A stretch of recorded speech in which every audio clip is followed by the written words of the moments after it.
Welcome back, everyone, to Red Spotlight. I'm your host, Alexis, and I'm joined by David for another installment of our recap rewatch series where we do a commentary / reaction once again to one of our favorite shows of all time, which would be this Agents of S.H.I.E.L.D. We've done this already for we've already been doing this for 4 episodes. That's crazy how fast time is flying. And here we are going to watch and talk about the 5th episode in season 1, which is The Girl in the Flower Dress. I don't know about you, but I've been having a pretty good time so far doing this. How about you, David? Absolutely. It's been nice rewatching the show, and again, I think we'll say this many times, the comments in our videos are very nice to read. Absolutely. That's a nice change of pace, right? And speaking of those comments, I just want to also mention a couple of things at the top as well. We're pre-recording some of these, so there may be some episodes like this one where we haven't had a chance to have any recent comments, recent in terms of like the one that we did last time, which was the 4th episode, I Spy. So any comments we get from that video, we haven't seen, because it hasn't been uploaded by the time we're recording this. So I just want to make sure people are aware in case they're wondering, well, why didn't they respond to our comments this time? That's the reason, because, yeah. We still like them as we go along, and do try to comment when we see them. So there's that. Yeah, there's that as well. I did want to, let me see. There was something I saw recently that we should... oh, yeah. So, speaking of comments, we did get a most recent comment that we didn't discuss last time. Jack Dubs, 4247, he wrote a couple of things. As for the whole canon thing, it's in the eye of the... Oh, by the way, I'm not sure if I mentioned this real quick. This show that we do here, Rewatch Recap Series, is for people who have watched the show again and again and again and know the entirety, ins and outs, spoilers for full characterizations and plot arcs of the entire 136 episodes. This is not the show for a brand new viewer. If you want to see somebody else to see this for the first time, there are plenty of other options, and I'm not kicking you out. I'm just letting you know that we're not holding back for literally the entirety of the show. So just putting that out there, okay? For just people who may have been, I don't know, finding this randomly. So this is what Jack Dub said. As for the whole canon thing, it's in the eye of the beholder, isn't it? For one set of fans, Agents of S.H.I.E.L.D. is not and never will be canon. Here we are talking about it.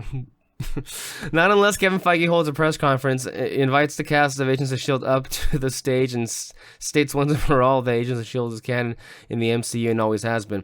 For everyone else, it is canon, mostly because it kind of needs to be, simply in order for the large chunks of phases 2 and 3 to make sense, or to have any kind of weight. For example, S.H.I.E.L.D. filling in the blanks, the whole Hydra twist from Winter Soldier is utterly pointless, as it pretty much goes. Hydra is revealed to be behind S.H.I.E.L.D. in the Winter Soldier, and then Hydra is defeated off-screen. Then the Avengers do some mopping up of the holdouts in the first few minutes of a follow-up movie, which is Age of Ultron. The MCU needs S.H.I.E.L.D. more than Marvel Studios would ever dare admit. Interesting observation. And finally, the whole Agents of S.H.I.E.L.D. goes off the rails in the final seasons makes zero sense to me. S.H.I.E.L.D. only ever went where the MCU movies had gone: magic, space, time travel, etc. S.H.I.E.L.D. stayed firmly on the rails the whole time. What I feel people are actually meaning when they talk about the off the rails thing is that the movie connections / tie-ins got fewer and further between as the show went on. Because of the whole Marvel Studios / entertainment schism, that kind of thing was inevitable, as Feige Marvel Studios was no longer under any obligation to share anything more than the most basic of story information with Marvel Television. In other words, it was completely out with the control of the writers of Agents of S.H.I.E.L.D. In later seasons, they had to craft their stories based around what they were given by Marvel. Interesting comments there. I do want to address a couple of things. As far as I think to me the most interesting thing there is off the rails. I don't think people who say the show went off the rails, and quite frankly, I think the people who say the show went off the rails have very different reasons for why they feel that way from my observations. And I'm not entirely sure that they think it's for those very reasons. I think what was very accurate in that comment was that even though they were never, the Shield team were never allowed to basically interweave themselves into the larger story that the movies were doing, they always looked at what the movies were doing from an aesthetic standpoint. What were they using? And they tried to incorporate that flavor into their show. So the year that, Civil War came out, there was their own version of that with the Inhumans and Hive. They had their own little twist on that with, the Shield team breaking apart. When Doctor Strange came out, they had their own magic introduction, which was Ghost Rider, the Darkhold, and literal magic, if you will. Mm-hmm. When it came to the year that I want to say Infinity War, let me double check, came out, yeah, they went into space. Then the following year, or the following 2 years, Endgame, time travel, they used time travel for their final season, basically. So, aesthetically, and more so for like what flavor was being offered in the movies, Jedmo has always been, and to be clear, when I say Jedmo, I mean Jed Whedon and Marissa Tancharoen. Their coined short name is Jedmo, in case that wasn't made clear. But they have always said that they look to the movies for inspiration to see what they can do and add on to the show, which also explains why the show kind of became a different show every single year, which in that sense, I think helped the longevity of the show because it gave them new ideas to work with. And it definitely made it feel fresh and that almost anything can happen, at least when it came to the characters. Which is really what matters most on this show, not so much with like all the things that happen around it, because obviously the films didn't much care one way or the other. So, but I think the larger comment there was about the show going off the rails. I have heard from people, not directly, but indirectly through other, videos and, just comments that as soon as 5 happens and space is introduced, that seems to be a point in which people no longer seem to, I don't mean generally like a lot of people. I just mean like there, like a handful of individuals have said various times that for whatever reason that space takes it out for them, like that, like for them being in space somehow meant that the show jumped the shark for them and that it wasn't believable anymore. I never understood that. I mean, the previous season had magic, and for God's sakes, I don't understand what you mean by that. I was always rather, and these are people who were like fans from day one. I can't understand that. I understand, I guess, to the extent that it just didn't work for you. I'm just saying I don't get why that was a deal breaker. I thought that the change in environment really that the show had with space, and space kind of became explored also in the 6th season, and then the 7th season was time travel. So it's like, look, I get that perhaps those things maybe were a bit too far-fetched, but I mean, the show was never, I think, supposed to be grounded in reality to begin with. I mean, sure, grounded in the sense that as the show begins in these first few episodes and in this first season, about as normal as people can get in this universe, mind you. This is still a universe with superheroes in it, so it's like you can only be, I think, so grounded. But especially once in the 2nd season, once they make the main character into a literal superhero, I think all bets were off at that point. And that's what it's like, hey, Yeah, and but then also like with this show specifically, it moves along naturally to its like next big thing, basically. Like with the magic, it didn't just start off right away like, oh, we're using magic. For one thing, the Inhumans part of it kind of help transition into magic, because like it's just like another step into this whole big world that the MCU has created and everything. A bunch of shows that I can say that like really jumped the shark were the CW shows. I mean, literally first season of Flash, We're just getting the handle of his powers, the handle of like what he is like meant to become and everything. Then second season, we right away get into the multiverse. It's like, there's this whole big thing going on about it, and then it just kind of jumps after that. And or like at the very least with the Flash, it doesn't know where to go afterwards, like what big thing to do, and it kind of felt stagnant after that, basically. Arrow, sorry.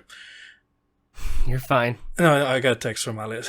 Oh. With Arrow, it stayed grounded for first 3-4 seasons, I guess. First 2 seasons are absolutely amazing, because of like how grounded it is. But then again, it had to take a leap. It crossed over with the Flash. It had multiverse stuff on it. Time travel, not that much time travel stuff, but at some point that show also brought up magic itself, and again, it just kind of felt stagnant afterwards. It didn't know where to go. It knew where to go with, I guess, the main character, but everyone else though had no idea where to go. And so that's one thing with the show too. Yeah, you can say that it jumped the shark, going from magic to space and everything, to even time travel, different dimensions and everything. I don't know what the whole Sarge thing was. I actually can't even explain it myself. But at the very least, though, it knew where to take the characters and like where they will end up from beginning to end in each season, and how that'll affect the next season. One thing we'll always bring up is Fitz, who had like the biggest character growth. I think to me, as far as the fandom is concerned, the things that people fought the most about was the second half of season 5. Fans of the show were not happy with the team falling apart. Remember, at the second half of season 5, there were a lot of fights between Yo-Yo, Daisy, Fitzsimmons, and they were all kind of like pointing fingers at each other, and they were all like basically at each other's throats for the most part, and people didn't enjoy that. I personally feel that overall was the point. The point was for the team to fall apart, but people were really angry.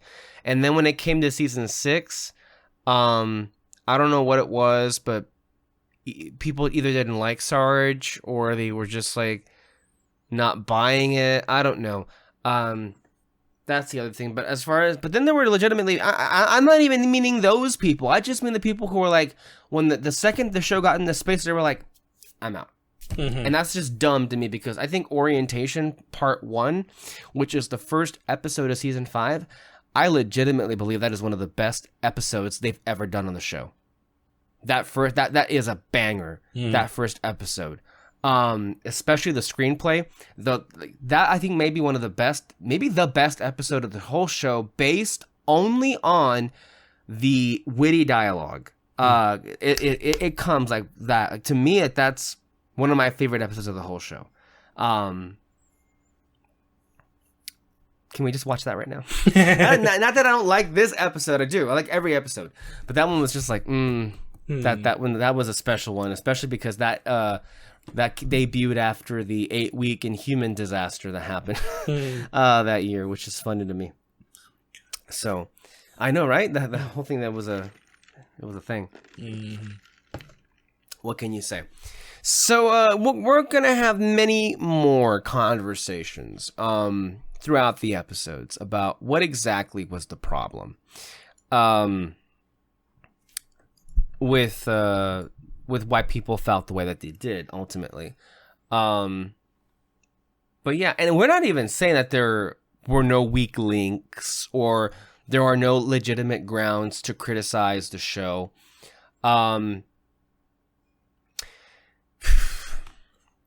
But we're about to watch the 5th episode.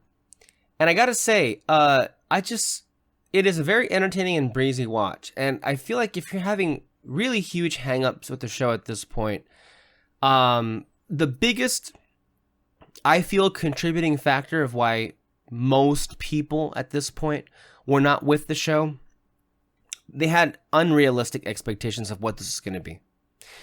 They had unrealistic expectations of like the number of superheroes that would be on the show at this point, and they also had unrealistic expectations about what the show is.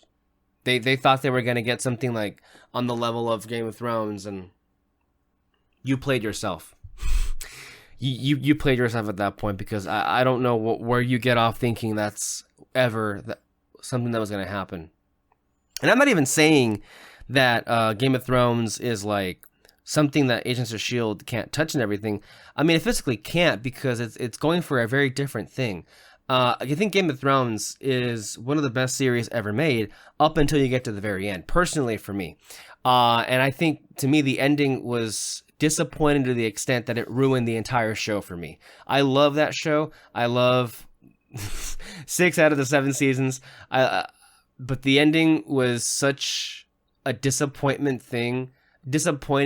Like, and that one is so hard to even bother watching the show. I think, like, to me, it's a little worse than Rise of Skywalker, because I can ignore Rise of Skywalker.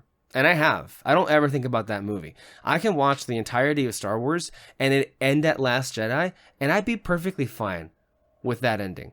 Because it was, from a thematic standpoint, it brought everything home. So I can just disregard Skywalker, because that was a waste of time. And everybody involved acknowledges it was a waste of time. Game of Thrones, for me personally, I don't ever think about it, so I don't know. But it had the clout. It had the pop culture zeitgeist that S.H.I.E.L.D. failed to have consistently. And they're not the same show. They're not the same kind of show either. They may be genre shows, but they're not very much going for the same things. And I thought it was very...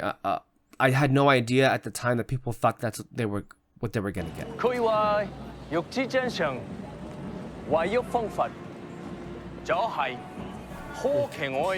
Do you remember much about this episode? I remember that guy, the one that's doing the magic tricks, like what he went through in this episode mainly. Can't remember much about her, the one flower dress. Like I just like not what she did in this episode. So this is the introduction of Reyna, who will become a reoccurring character throughout this season and the next season.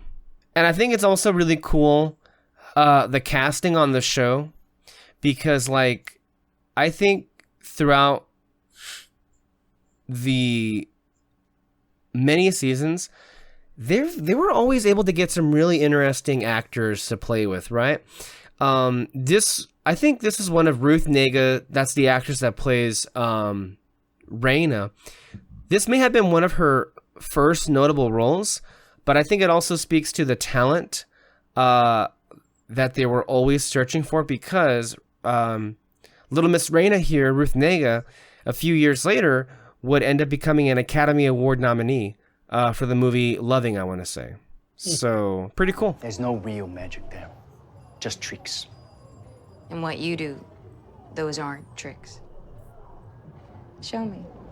Thing about Reyna is, as an antagonist, she's always been among the most interesting ones, because she is, I think, and certainly why she ends up getting very far with what her goals are. She's very approachable. She's very personable. She is very, very manipulative. She's a seasoned pro. At this point, she spent most of her life traveling the world with Kel and I guess their group of freaks, whatever they called themselves. And, you know, yes, you can say that they're swindlers, but Reyna definitely has something to her where she's just, I mean, she's not doing this for a grift. Like, she's doing this because at this point she knows that she's more than just an ordinary person. Why is she so interested with people with powers? Why is she so drawn to them? Because she understands that lying dormant within her is the potential to have powers. She grew up on stories from her grandmother. And her grandmother, it's not clear how her grandmother was aware of this. I assume that her grandmother and her family came from some inhuman family that just was not connected with Jiaying or anybody at Afterlife. But her whole thing is in search of that. And at this point, she doesn't know the details. But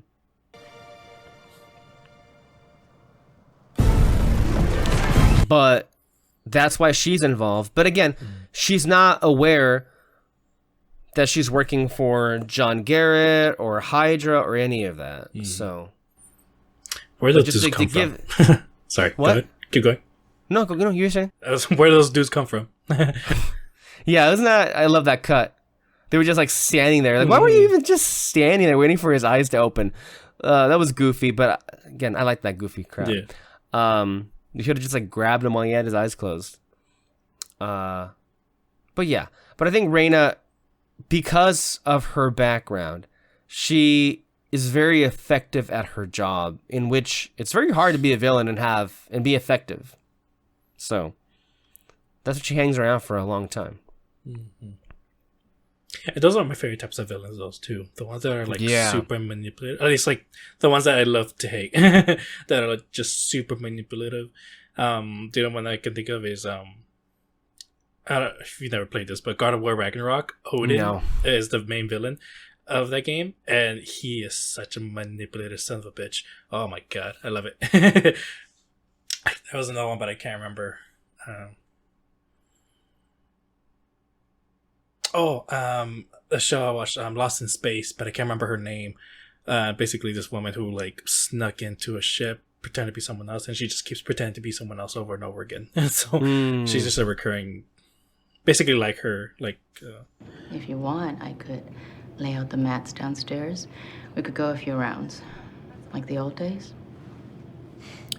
One of those rare moments where we get to see May actually enjoy herself. Or have a smile of some sort in this early iteration of the show. So, and also one of the first moments where they hint to the fact that May and Coulson have had a long history with each other. The index? It's a list S.H.I.E.L.D. keeps of people and objects with powers. Wait, what? This is the first mention of the index, I want to say, which has becomes a running thing, particularly throughout the first 2 seasons of this show. And a running thing is S.H.I.E.L.D.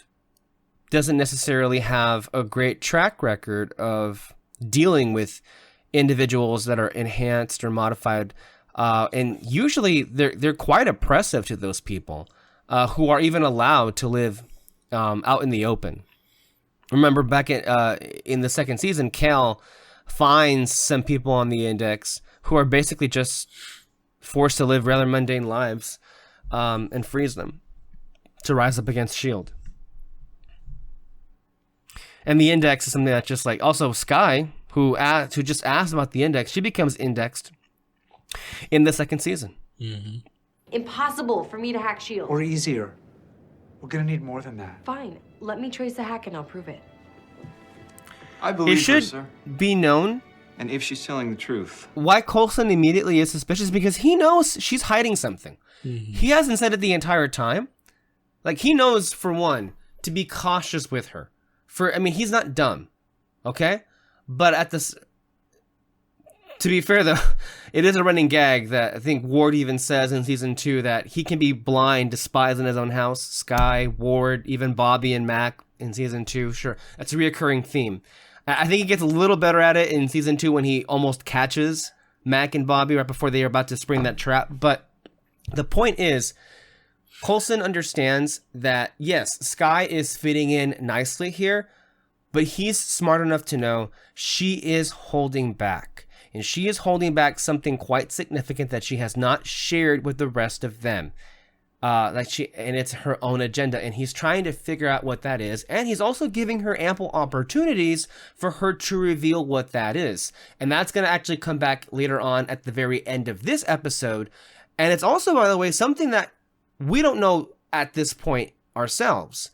At the end of this episode, it'll be revealed that part of why she's here, also part of why she didn't accept Quinn's offer a few episodes ago was because S.H.I.E.L.D. offers her something right now that nobody else can, and that is access, the most amount of access to encrypted files by S.H.I.E.L.D. themselves that may provide the flimsiest amount of information on her parents. She's been spending years, her whole life, trying to find her parents, which is why she ends up being so good at code and hacking into things. So she's at S.H.I.E.L.D. because she wants to, find those answers. And at the moment, all she has is a redacted S.H.I.E.L.D. file, and so she's here.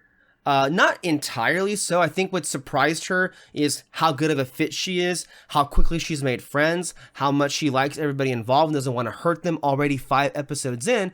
But half of the reason why she's here is less to do with her, being a member of the Rising Tide and more to find out who she really is, which, by the way, is the whole point of this show. It's like, who are you, Skye? Well, you're here to figure out who you are and for us to figure out who you are as well.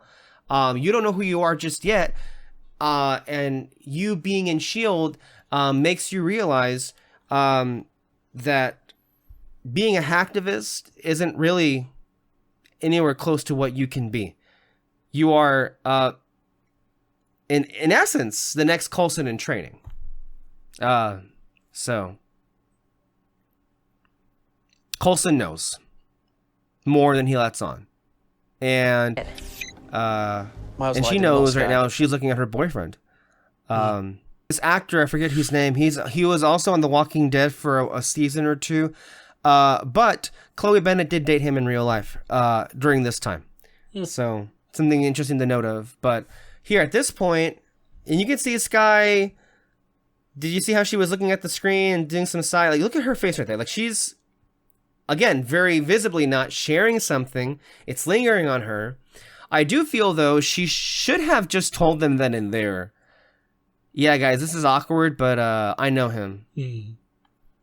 But she honestly should have known better than to think that she would be able to get past all of them.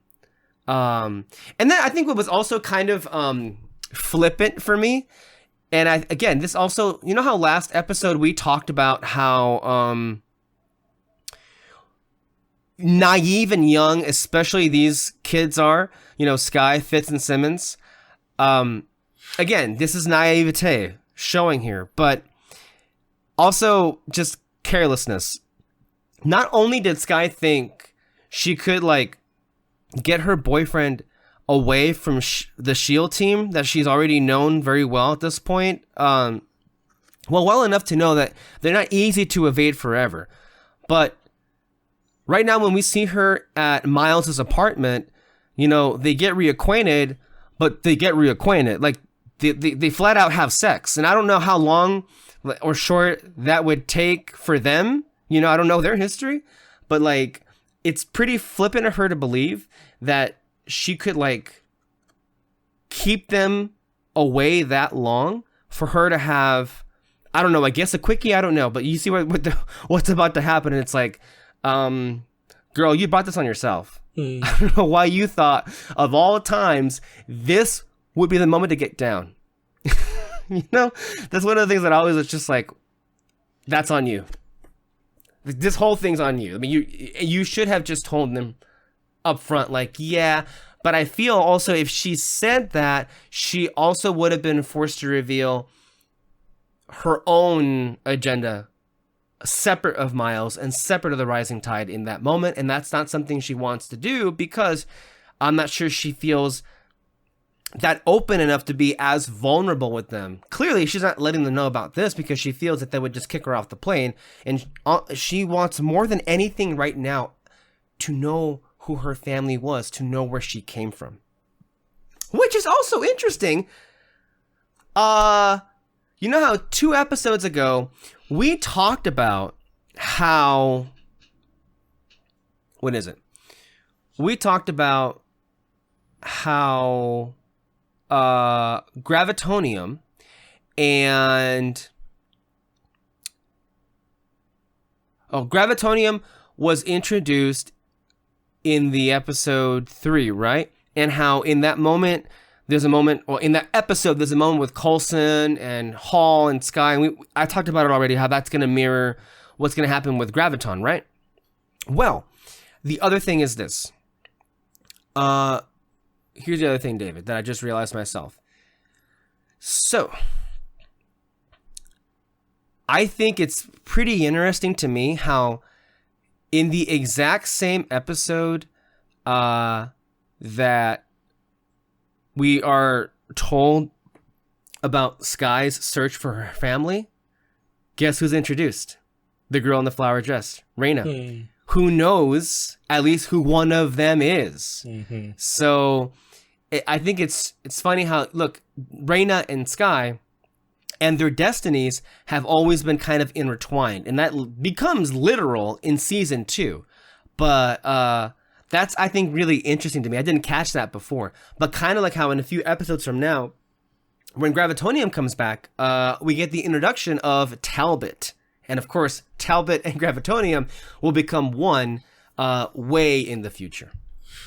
So. Top. Get dressed. Awkward silence. I know how this looks.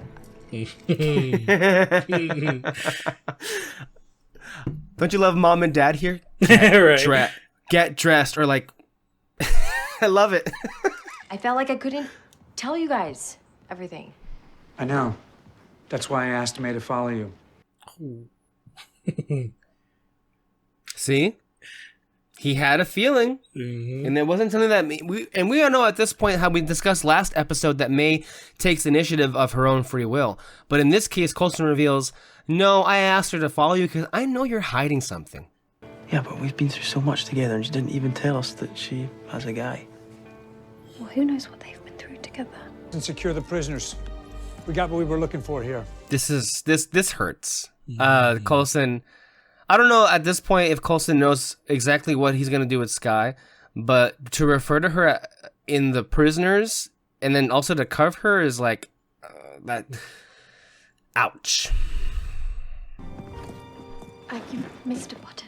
I do like her that of everybody, Simmons is the most like sympathetic. She's like, she understands on some level that obviously that Miles and Sky have a history, and then also to have the decency to also let her know that she missed a button while she was putting on her top.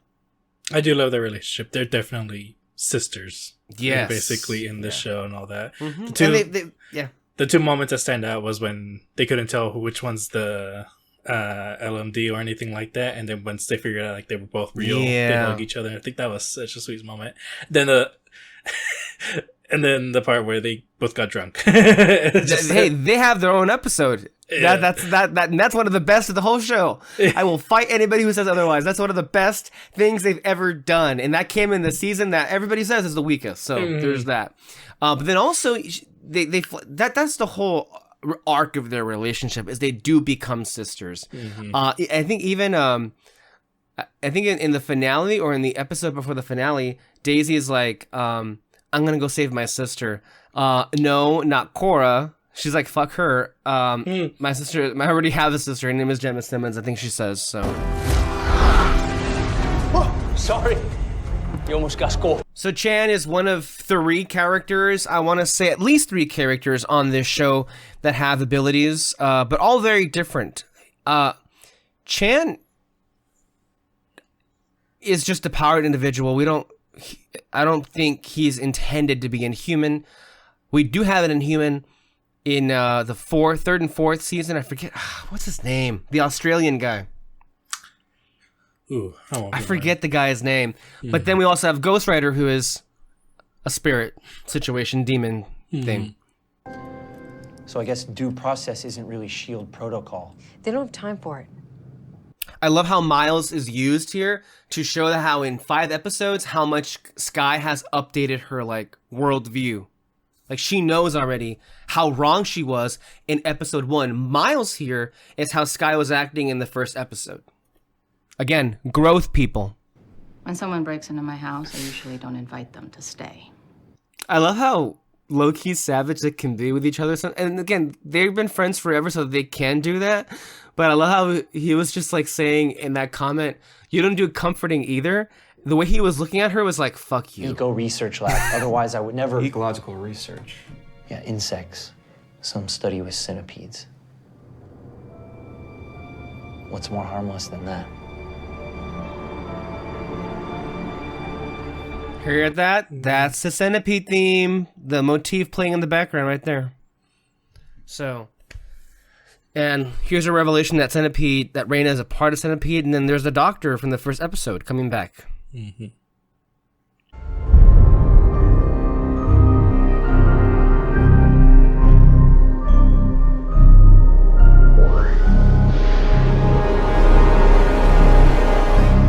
And the centipede theme, as I mentioned last time, does become a bit of a motif with Reina. I do think this is the first time the centipede motif has been introduced. I don't recall hearing it in episode 1.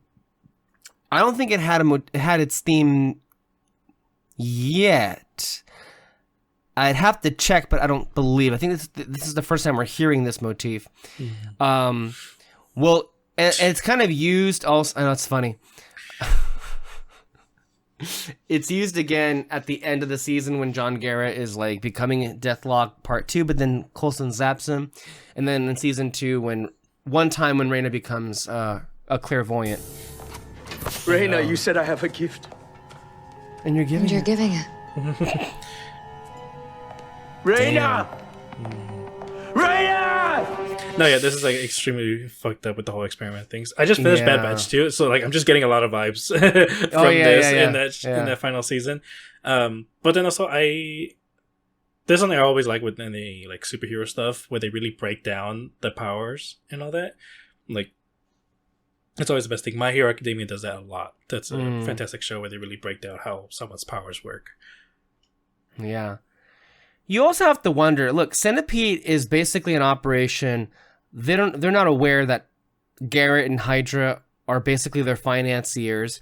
But you got to wonder, perhaps John Garrett isn't the only Hydra personality that has access to whatever Centipede's working on. And we also know that there's another Hydra head who prides himself on saying discovery requires experimentation, Daniel Whitehall, which is something he would do right here, which is what he did to disguise. Interestingly, of course, the episode that we're introduced to the idea that Skye is looking for her parents, we get a situation like this. What happened to Chan right here is literally what Hydra did to her own mother by taking her apart, taking her innards, and then Whitehall absorbing that to become youthful again.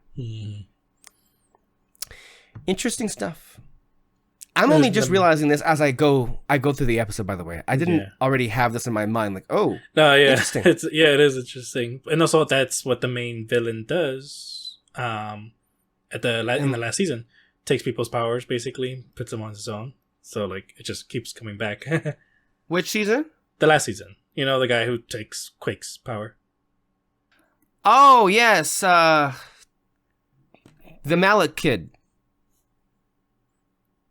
He's the Malik kid with a different actor. Mm-hmm. It's because, I forget what's his name. Nathaniel Malik. We see Nathaniel Malik played by a different actor in season 3, and then I don't think he was available, or they wanted somebody else, so they recast for season 7. Love these things. Also, that little reference that they just made from the. What was the reference? They put like a little bomb on the door. He's like, "I love these things," and that's what he put on the door on Iron Man 2. No. Oh, Iron was Man. it? No, first Iron Man movie. I'm done. Oh, and the first Iron Man where he puts it on, and Pepper was like, "Oh, what is that? Is it something to hack it or something?" And she's like, I didn't think of that. Yeah. Cool. I love the gadgets that come. Anytime there's gadgets on this show, I'm like, cool. Oh shit. I was like that. Chan, what have you done? I've set myself free. Do you hear that? Boom, boom, boom, boom. That's the Centipede theme, but more of a bombastic version of it. So just to make a note of that. But look, even in season 1, this show didn't necessarily hold back on showing some graphic stuff. Now, this is not the most graphic of things. There is one in this episode where it was like, holy shit. We'll see it in a few minutes right here. But this is just like a reminder this show always went a lot further than the Marvel films themselves were willing to go in terms of showing how graphic things can get. Lord, does it go there time and time again. And I think this is the first episode where we become aware that that is another element in the show's DNA, that it was not restrained necessarily the way that Kevin Feige held back his films by refusing to show graphic elements. 陳生，我明白你好唔開心，好對唔住。不過綁力解決唔到問題啊。我個病綁死。 And look, before we accuse Melinda of always being trigger happy when it comes to powered people, we just saw her a few moments ago trying to reach through to him. So she's not like, you know, shoot first, ask questions later all the time. She is using the common language that she shares with Chan to touch him the same way that Coulson has done already on the show, the way that Daisy would try later on in the series. But as we have seen sometimes, it doesn't always work.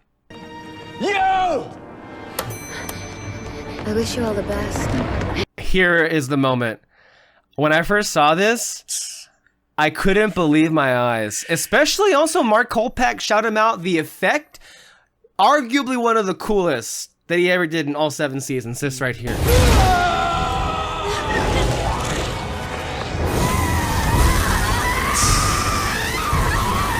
God damn.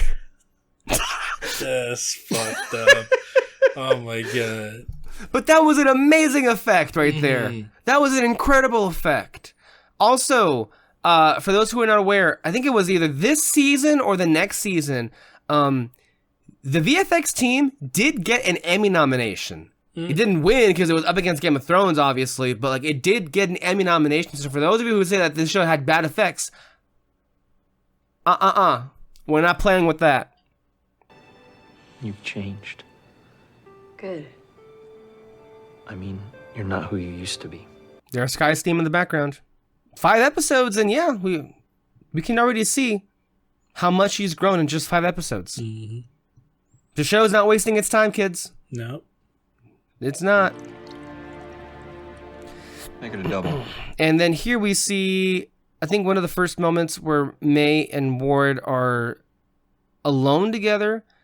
And again, I'm never clear every time I'm watching the show when these two start sharing each other, basically. I know that when it happens a few episodes from now, it's kind of a surprise that it felt like it came out of nowhere. Yeah.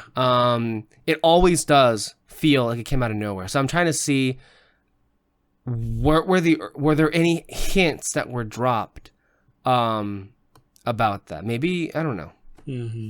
That I think most people would say that's like the weakest thing the show's done.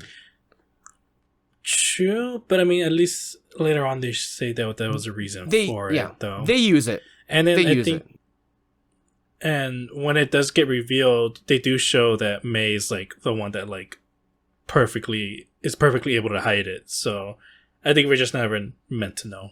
Right. No matter what you do, I'll never stop looking. You might not like what you find. It can't be worse than what I've imagined. Which is also what will connect herself to Coulson, because he will come to know sooner or later. S.H.I.E.L.D. is keeping a lot from him as well.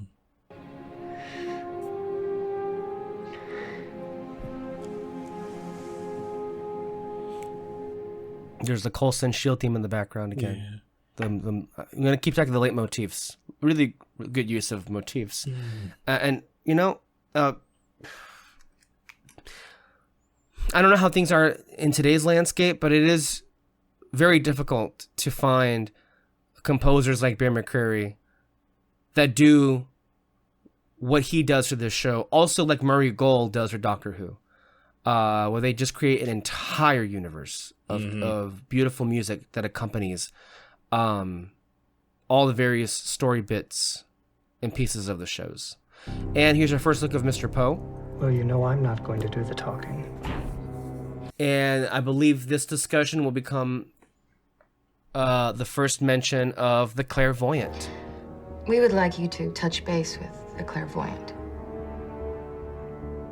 Which, remember, John Garrett, that's what he sold his Hydra superiors on with this whole Centipede cybertech situation, was to create like these toy soldiers, these soldiers that can be brought back from the dead, and they could, contract out to the U.S. government and other governments.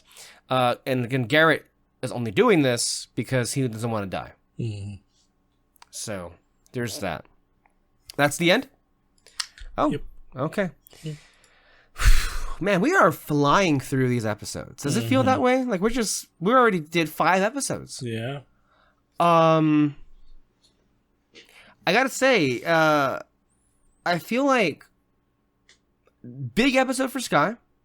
But again, I think with this episode and last episode, I want to reiterate, of course, that there's no bad episode of the show. But I think that these are among the ones I think about the least, for sure. Mm-hmm. They're not terrible by any means. So before we get into our thoughts, let's go ahead and look at what was said about this episode. Here is David, not you, David, not David Francisco, but David Sims, AV Club. And interesting, let's see what he says. I think Agents of S.H.I.E.L.D. needs to realize that it can't coast by on action alone. This week's episode had a couple of very nicely staged set pieces, and especially for broadcast TV, some excellent special effects. FAIRE is hard to pull off, even in a blockbuster movie. But this episode revolved around a character called Scorch who can generate and manipulate fire, and everything he did looked pretty cool, especially when he torched that poor doctor lady alive. Man, I was so excited to see Shannon Lucio in the opening credits, but she was very much one and done. I'm not sure who that is. So the action is fine. A lot of it takes place in office buildings, but which is not the most exciting locale. And Ming-Na's stunt work doesn't come off quite as badass as I think it's supposed to, but whatever, it's largely enjoyable.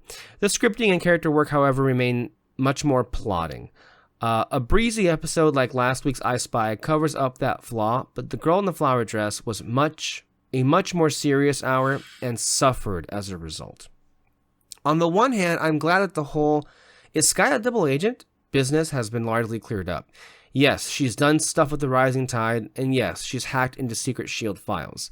But because she's on some quest to discover the secret of her family, which has been redacted from existence, largely by S.H.I.E.L.D. itself, it's very nebulous and doesn't give us a ton to hang on to for the future, but it's something at least. Am I reading this correctly, by the way, because Sky's double agent status has been played so casually, largely to give episodes an exciting third act twist, and I'm trying to remember if every loose end has been tied up. The discovery that Sky has been poking around S.H.I.E.L.D. files makes for a lot of scenes of recrimination among Phil and his staff, with Phil largely flagellating over trusting her. Approximately one of these scenes is interesting. The one with Melinda, where Phil speculates that his recent reckless behavior is to do with his resurrection from death. Looking forward to the show exploring that more. Okay. The stuff with Scorch wasn't that much better. If there is a Marvel character called Scorch, he must be very minor because his power set is generic and his character arc is bland. He succumbs to he says caterpillar, I think he meant centipedes, promises of fame and glory, and lashes out at Phil and company for trying to hold him back. It seemed like a drastic turnaround from the friendly fellow we saw at the top of the episode, but there really wasn't enough depth for to him either way to cry. I think if there is a weak link, it's definitely Chan. He's not very interesting. I'm not even sure he's not really there to be a character. He's just there to be a plot device, honestly. So I can understand that. The ongoing saga of Centipede was given a little more fuel with the tag of the episode, which saw the still, it's not certain. It's not going to retain viewers, build up a really culty fan base with episodes like this. I defended this show against complaints that it's terminally bland, but formulaic material like this really does expose its flaws. It's definitely not an unwatchably bad show. There are little visual flourishes and jokes that sustain interest, and Clark Gregg is doing the best he can to hold everything together, but we need more plotting, more craziness, less monster of the week stuff that advances the season's arc very slowly. In short, don't be I don't necessarily, I don't feel the same way. Not in the sense that this wasn't a very great episode. It's not a great episode, but I think it's rather... To say that it doesn't move things forward is inaccurate. We just talked about how it moved a lot forward, especially with Skye. It settled this whole thing of whether or not she's going to be a double agent for the... I mean, this pretty much settles the dust that she's here and she's going to stay. Yeah. It also just already shows how close she is with the rest of the group, specifically Coulson and May. Because I mean, like, really, like, even when I first saw it, I was just like, it really did feel like Coulson and May were the parents in that group, and she was the child basically towards them and all that. And so I saw that right away, and the way they were at the end, where she finally tells them like what her story and why she's in this team and everything, and I just like where that goes afterwards, basically. And so there is a progression there. Some weird commentary that David Sims offered. Skye's extended underwear dialogue with the blandly hot hacker guy stretched my patience as a TV critic. Although I guess I enjoyed it as a casual viewer. What? I don't... Okay. All right. I don't know what that means. I'm going to go to Eric Goldman, RGN. This is what he says. This is a pretty damn busy and quite fun episode. The whole Skye as a double agent thing had felt half-baked, so it was good to have it all come out in the open so quickly. I don't know if Skye's guilty/conflicted expression at the end of 084, which is episode 2, when she contacted what we thought were evil masters, but in fact Miles, really matches up. But ultimately, this shift feels like a good one. Who were Skye's parents, and why did S.H.I.E.L.D. redact their identities? Is a much better route to take with the character than her secretly working against S.H.I.E.L.D. from within. Especially because we have somebody else who's doing that on the team. However, Skye, having kept some major secrets from the team, including her familiarity with fellow Rising Tide member Miles, did cause some good drama. Coulson truly tearing into her for her betrayal was very effective. That's true. In a scene that wisely did away with the jokiness that sometimes overtakes some of the scenes on the show. It was also good to see Coulson openly admit to May and Ward that they were right to be wary of Skye, including May's slight "I told you so" line with, "When someone breaks into my house, I don't usually invite them to stay." Granted, Coulson did then let Skye still stay on with them, but at least it's with her special new "we don't fully trust you" bracelet, and having learned her full story, we think, not close to it. As far as she knows, yes, but no. Meanwhile, this episode brought back Centipede from the pilot in a big way, solidifying this group will be our main villains for the time being. Ruth Negga was appropriately compelling and chilly as our new representative of this group, Raina, who coldly left Debbie to die a horrible death. And what a horrible death it was. Last week's episode brought a darker edge to S.H.I.E.L.D. that continued here as Scorch, went all out with his powers. It was already pretty nasty seeing him use his powers without his ability to be impervious to them, badly burning his hands in the process. But seeing him completely incinerate Debbie, I guess that's the scientist's name, that's the character whose name I didn't know, was an especially cool and twisted visual. It was also a clever idea to have Centipede sneak Chan out because his flame ability gave him the ability to fight off the explosive side of being exposed to extremis. That's something I think the episode could have done a better job of explaining, because that kind of went over my head as well. The whole reason, unless you got it perfectly fine, maybe I missed it, but the whole reason they're even interested in him he had fire powers, and he had platelets in his blood that made him impervious to the burns of having those fire powers. They're after that because they want to use it to control the extremists that they're using for their formula of their super soldiers. I don't think that was communicated very well. And maybe I'm not even sure it needed to be communicated all that well. Because there were far more interesting things happening in the episode that like, okay, fine. But I'm not sure if the way that I just read it right now, kind of like, oh, that's what they were doing. Okay. I don't know if you got that just fine. Yeah, I got that. Okay, I didn't. Maybe I just wasn't paying attention to that part. I mean, like I mentioned before, I like when they go into detail about people's powers and everything. There's actually, I mean, like I mentioned in My Hero Academia, there was actually a character who, there's one guy who has fire powers. He married a woman who has ice powers, and they were like, it was an arranged marriage because the guy with the fire powers wanted to like have a kid more powerful than him. The thing though, their first kid, he had fire powers, but because of the effects of the mom's powers, his skin couldn't be able to hold the fire. Like he had like very powerful fire powers and everything, but he literally burns himself every single time he uses it. And so like, that's, so I like details like that. And so that's how I was able to get it. Interesting. On the okay. watch. I just feel like, look, if there is a weak link, not just of this episode, but of all of S.H.I.E.L.D., is every now and then we kind of have to endure personalities that aren't all that interesting. I think it's rare for it to happen, but every now and then they do have people they put in our face that I don't quite care that much about. And I think Chan is one of those characters where I'm just like, okay, can we just die so we can move on? In a sense, he was just like a MacGuffin. Exactly. That's the thing. It's like they're not real characters. The same way Mike Peterson doesn't become a real character until like when he comes back, I think later on. In the first episode, we didn't mention him much at all because he's not really a character in that episode. He's kind of he's used as a plot device to service other characters in the story. So Eric continues. The fact that Coulson and May, unable to get Chan to peacefully come in, ultimately decided to purposely cause the extremist effect, pretty dark but also necessary.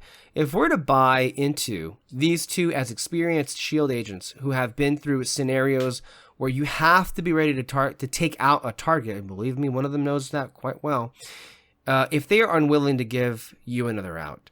The end gave us plenty to chew on, with Centipede's mysterious contact in prison in turn being asked to consult with the clairvoyant.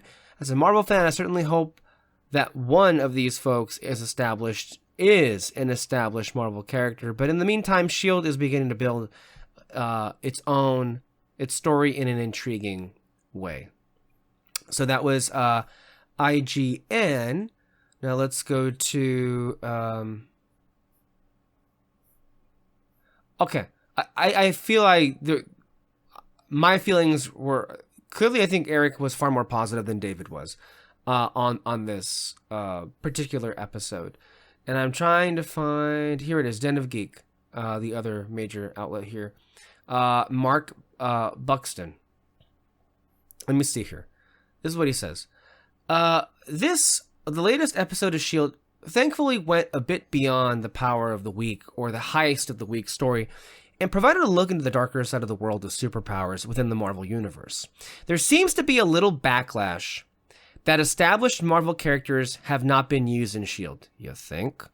Jesus Christ. You could choke on it with how many people were bitching about that in the beginning. That's me saying it, not him writing it, by the way. That's just, which is ridiculous, since the show's main purpose is to serve as a primer into the Marvel Universe on a human level. Thank you again. I'm going to read that again. There seems to be a little backlash that established Marvel characters, like the Avengers, have not been used in S.H.I.E.L.D., which is ridiculous, since this show's main purpose is to serve as a primer into the universe on a human level. You see, like, I'm glad that there were people who were getting this. Like, yeah, like, why are people bitching about this? Did you not know how the show was sold? This is not the place for Asgard, Hulks, or Thanos. These are the everyday threats that are dangerous enough to require specialists, but not big enough for the Avengers. This is a unique opportunity to flesh out the fabric of the MCU, to show the consequences of having superhumans exist and how these beings would be manipulated by the greed of others. This episode featured Scorch, a pretty mundane villain with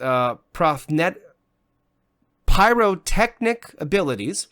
I'm sorry, I don't ever encounter that word, so I was a bit thrown off by that. Excuse me, folks. A villain named Scorch has appeared in Night Thrasher and Bishop. Yes, newbies. Night Thrasher had a comic. He brooded and skateboarded.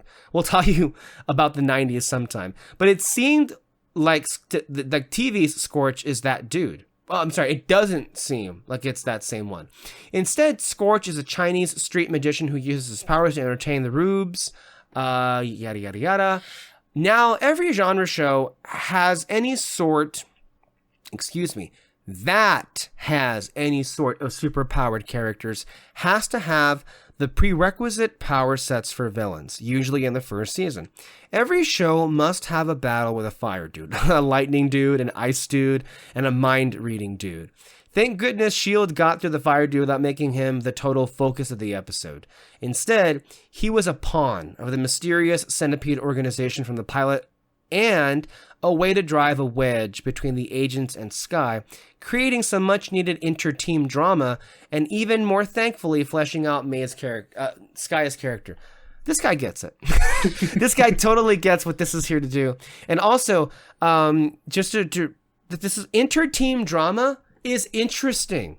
Inter-team drama is what makes it worth watching, which is I cannot believe so many S.H.I.E.L.D.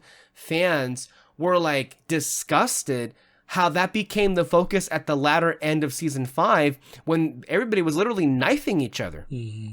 I mean, dude, the way they were acting toward each other in the second half of season 5 was pretty brutal. I mean, to me, that one of the most brutal moments in the whole show, but brutal in a way that just makes me laugh. And I'm not talking about Dove Cameron getting, her throat slit. That's something else, or the other guy. And it happens in the same era, but I mean when May just like fucking takes the vial and smashes it, and then Yo-Yo collapses and cries, and just devastated. This is like, I think this is in one of the final episodes of maybe the final episode of season 5. But when that happens, it was like, but also just like, how she just fucking smashed that shit. That's how fucking vicious they were being to each other. But guess what? I felt that made the show interesting. I mean, was it frustrating and infuriating to see these people who you love fight? Yeah, but that was the point. It's boring when everybody agrees with each other. Like what Doctor Who did with the 13th Doctor. There was never any inter-team drama. That's so true. Which meant that there was no drama at all. Anyway, continuing on. The episode also served to introduce an ex-flame of Skye's. Okay, this is also the first episode where Coulson and company play with an ambiguous morality as they see fit to kill Scorch by injecting him with Extremis.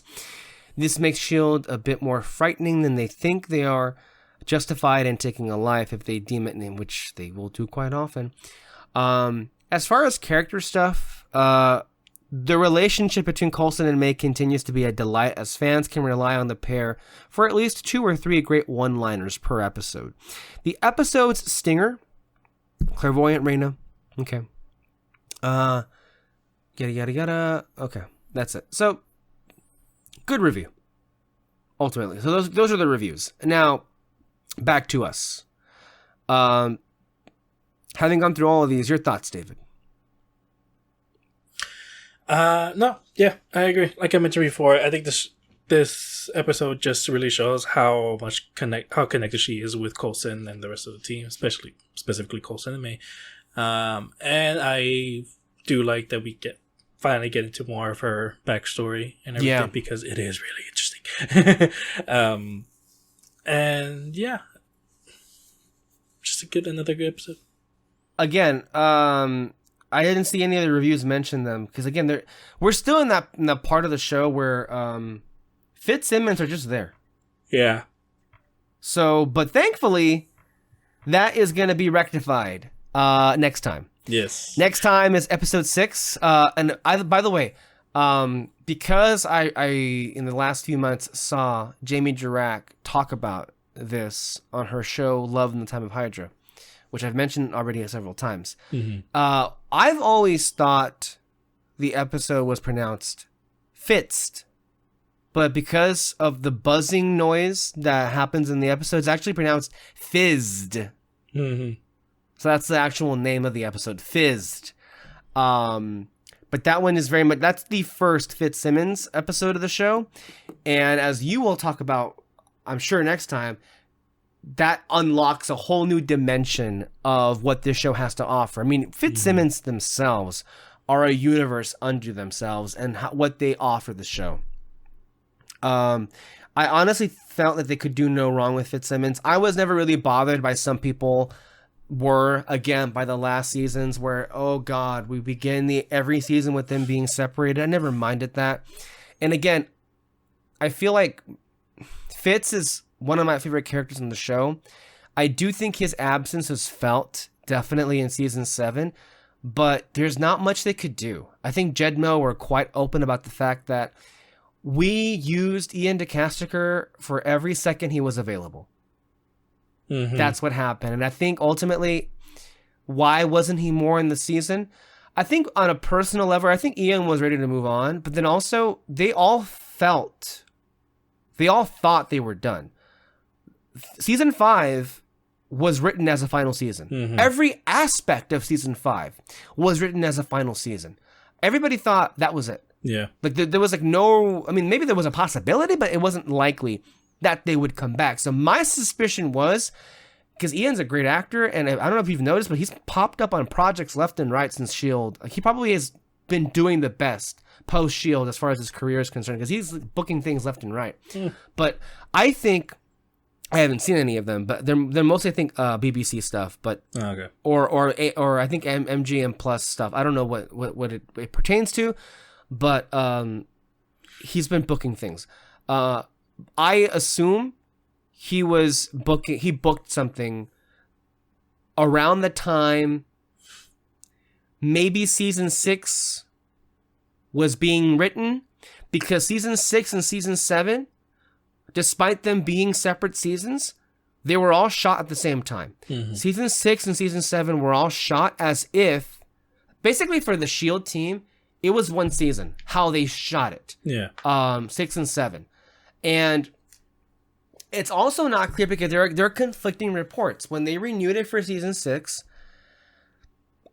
some say that's all that they thought they were doing, and so they were writing a 6th season. And then halfway through, ABC comes to them, can you do another one? And so I don't know. It's hard to say what caused it. And we'll get more to that when we get to that part of the show. But basically, Fitzsimmons is like a lot of people's favorite part. And they've been perfectly enjoyable up to this point. But I think episode 6 shows you that you didn't know how good those two can be in the show. It shows you how, while you weren't even thinking of it, in just 5 episodes, they got you enough to care about them, even though they were just there. You know, they were just there in the first 5 episodes. They got you enough to care about them where episode 6 is a banger. I legitimately feel like episode 6 is one of the best of the whole show. Just because of what it establishes. But again, I don't think episode 6, and I'm saying this now and not next week. I'm saying this now because it would not be anywhere nearly as successful if it not for the wonderful character work that the first 5 episodes did. So again, not wasting time. Yeah. And actually in episode 6, you and I talked about a long time ago that we wanted to do like top 10 best episodes of the whole series. This is the first one that I put on my list. Not that it was on. It's the first one that came to mind. Yeah, it's the first one that came to mind. And when I rewatched, like, this is the first one I put down. and a lot of my my favorite episodes are just Fitzsimmons stuff. So, and this is Cool. So I'm excited. I think that's about it for today. Anything else to say? Nope. Well, anyway, thank you all for watching and listening. If you have any commentary to add or to, respond to any of the things that we said on this episode, please feel free to leave that down below in the comments. And I think at this point, we're reading every comment that we get. So it pretty much is a guarantee. We'll bring it up and we'll discuss it. Also, for the person who I addressed at the very beginning, if my commentary was not satisfactory enough, or if you felt that I missed the point of what you were saying, please feel free to respond and correct the record as well. Until then, stay under our spotlight for more content and more, and we will see you next time, guys. Bye-bye. Bye.